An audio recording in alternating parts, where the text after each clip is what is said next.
Dimanche 26 août 2012, Dakar se réveille dans la douleur. Une pluie diluvienne crée d'énormes dégâts et partout dans le pays. Plus de 150 mm d'eau sont tombés sur Dakar et ses environs, occasionnant ainsi beaucoup de familles sinistrées. À cela s'ajoute la remontée de la nappe phréatique et c'est la catastrophe dans les zones habituellement touchées que sont, entre autres, Grand Yoff, Diada, Tiraikao, Guédiawaye, Guinaouraye, Pikine, Gounass. Des zones qui n'ont jamais eu de problème d'inondation ne sont pas épargnées.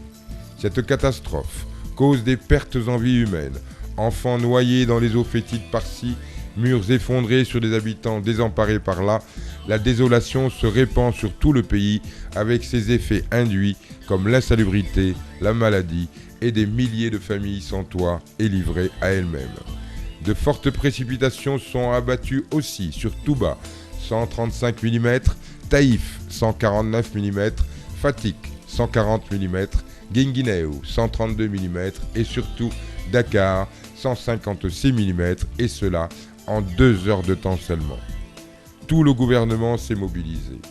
En effet, depuis le 30 avril, le Premier ministre avait convoqué un conseil interministériel pour mieux préparer l'hivernage à travers des recommandations claires et pertinentes contenues dans la matrice des actions prioritaires qui a fait l'objet d'un suivi régulier dans le cadre du Comité national de lutte contre les inondations présidé par le ministre de l'Hydraulique et ses assistants.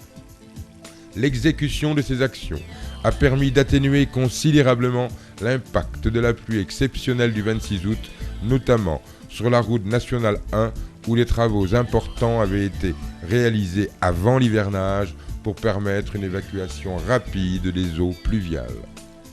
Sur ordre du président de la République et sur instruction du Premier ministre, le ministre de l'Intérieur déclenche le plan Orsec en réquisitionnant tous les moyens matériels et humains pour lutter contre les inondations.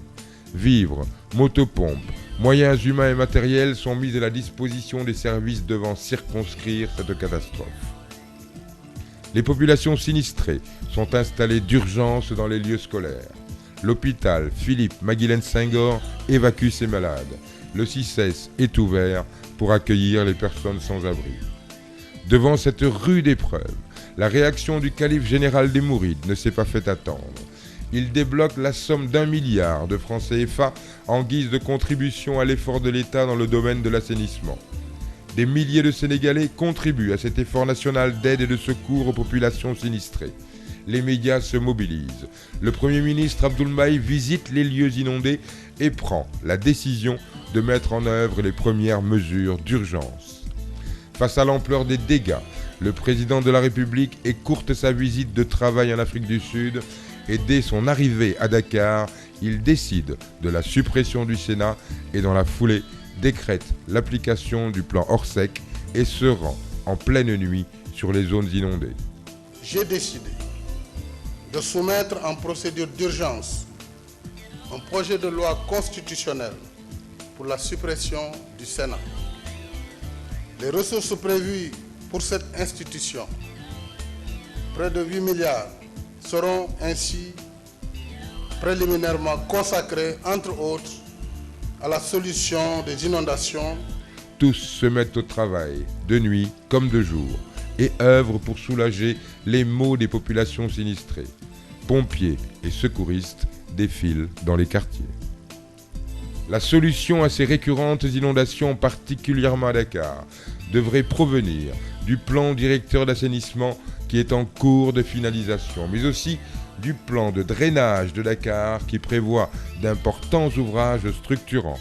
À cela, il faut y ajouter des mesures vigoureuses en matière d'aménagement et d'occupation de l'espace urbain.